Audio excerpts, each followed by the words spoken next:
Okay, this week, California put guardrails on the biggest AI models, Medicare put AI into the coverage decision process, and Meta pointed a new super PAC at state houses. I'm Hal. I'm Addie. You're listening to The Impact. We connect the dots on AI news for political and policy pros. The Impact is brought to you by MF Strategies. For a decade, they've connected candidates and causes with like-minded supporters and helped campaigns and orgs grow reach. Talk to the passionate professionals at www.mfstrategies.com.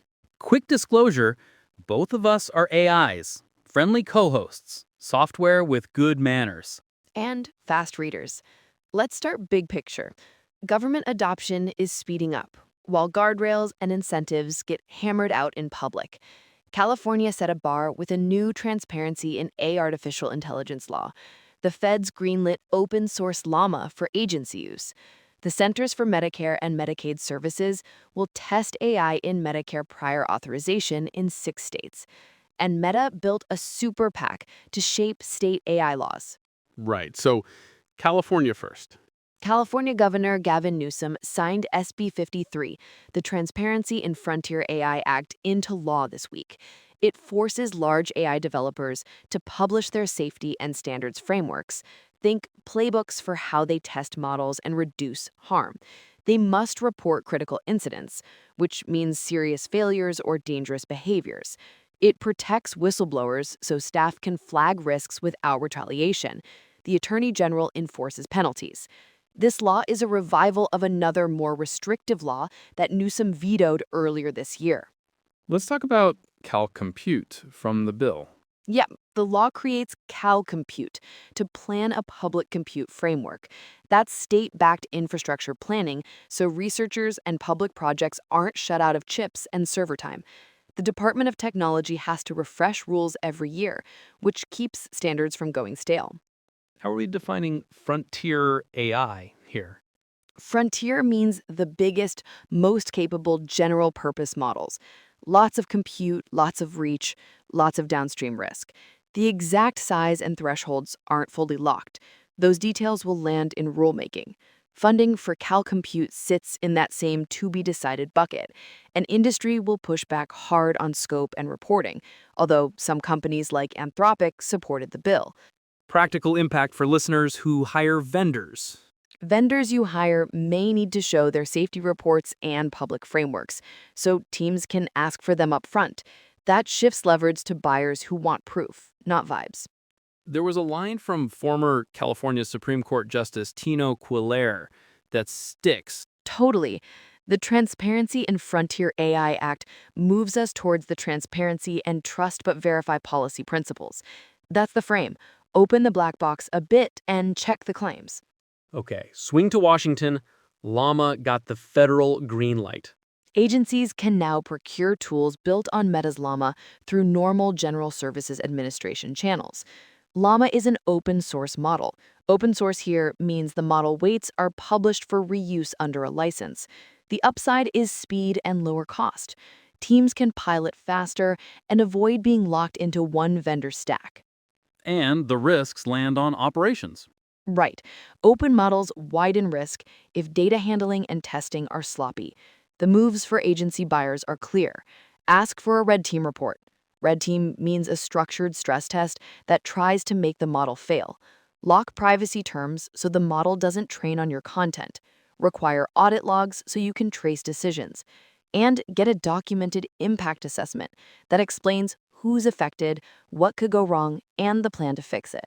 All right, healthcare, Centers for Medicare and Medicaid Services, and prior authorization. CMS will pilot an AI tool for prior authorization in traditional Medicare. Prior authorization is when a payer requires approval before care. The pilot is called WIZR. It starts January 1 in 6 states, Arizona, Ohio, Oklahoma, New Jersey, Texas, and Washington, and runs through 2031. It will focus on services that see a lot of denials: skin and tissue substitutes, nerve stimulator implants, and knee arthroscopy. CMS promises some guardrails. They do. CMS says denials will get meaningful human review, meaning a person with authority must examine the case before the denial stands. They also say payments to contractors won't be tied to how many denials they produce. Even with that, lawmakers from both parties are pushing back, and the House has moved to block funding in fiscal year 2026. The incentives matter. The incentives matter a lot. The pilot sits near shared savings logic. Shared savings means a contractor can earn more by delivering care for less money. That can tilt toward under-approval unless the rules are tight. Expect fights over what a real human review looks like and how fast appeals move for seniors and providers. State politics next. Meta's new super PAC. Meta launched the American Technology Excellence Project, a super PAC to shape state AI policy. A super PAC can raise and spend unlimited money as long as it doesn't coordinate with campaigns. Their message says there are 1,100 plus state AI bills this year and that a patchwork could slow innovation. Expect them to back candidates who support light-touch rules that favor big platforms. This brings to my mind a few months ago when Trump World floated a 10-year state freeze on AI laws. Yes, and even though that ban was eventually killed and reworked, that idea tells you who benefits when oversight is delayed. A long freeze would block states from setting safety, disclosure, or liability rules while platforms scale. Congress is stalled, so states are the live field. Money will flow to slow or shape those state rules, especially in big tech states. The through line is pretty consistent. It is. Governments are adopting AI faster, and the rulebook is being written under pressure. California set a transparency anchor. The feds cleared an open-source path with Llama. CMS is testing AI at the gate of care. Meta is funding candidates to keep state rules loose. Your choices as a buyer or advocate sit right in that current. Let's slow down and review for a second so teams can brief quickly. Great, and I'll keep it simple. First, for any AI tool, Llama-based or not, demand 4 documents before you buy: a safety or standards framework, a recent red team report, privacy terms that ban training on your data, and an impact assessment with mitigation steps.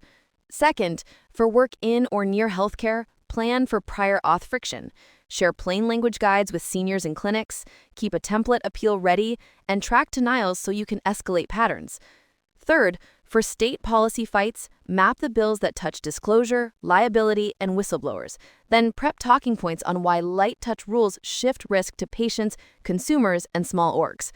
Fourth, for California or states copying it, add a line to contracts that the vendor must deliver public-facing safety summaries and incident reports within set deadlines. Clean and doable. Totally. Templates save time. You collect once and reuse across vendors. Back to SB 53 for a moment. Annual updates by the Department of Technology create a moving target. They do, but it's a good target. Annual refreshes mean vendors and agencies align to a living standard. That reduces the risk that you buy a tool that looked compliant last year and fails you this year.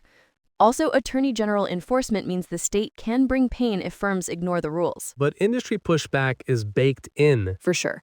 Companies will argue that safety frameworks are trade secrets, that incident reports will be misread, and that Cal Compute is expensive.